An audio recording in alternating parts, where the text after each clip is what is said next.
Chapter 2, Sloka 27. Jatasya hi dhruvo mrityuhu. Jatyasya hi dhruvo mrityuhu. Jatasya hi dhruvo mrityuhu.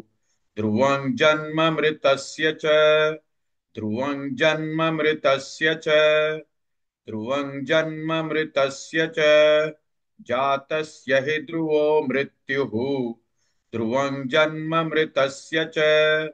जातस्य हि ध्रुवो मृत्युः ध्रुवं जन्म मृतस्य च जातस्य हि ध्रुवो मृत्युः ध्रुवं जन्म मृतस्य च जातस्य हि ध्रुवो मृत्युः ध्रुवं जन्म मृतस्य च जातस्य ध्रुवो मृत्युः ध्रुवं जन्म मृतस्य च तस्मादपरिहार्येते तस्मादपरिहार्येते तस्मादपरिहार्येते न त्वं शोचितुमर्हसि न त्वं शोचितुमर्हसि न त्वं शोचितुमर्हसि तस्मादपरिहार्येते न त्वं शोचितुमर्हसि तस्मादपरिहार्येते न त्वं शोचितुमर्हसि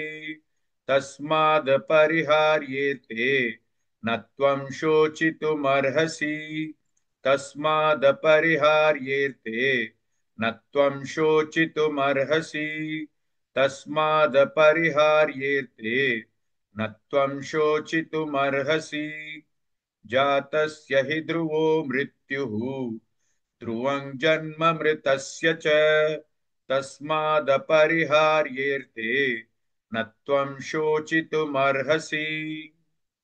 Please like and share this video because you could be instrumental in helping someone around the world recite the Srimad Bhagavad Gita, thereby helping them to have a life of unending opulence, victory and prosperity. This is mentioned in chapter 18, Sloka 78. Yes, don't forget to buy my book, Leadership Can Be Child's Play. Namaste.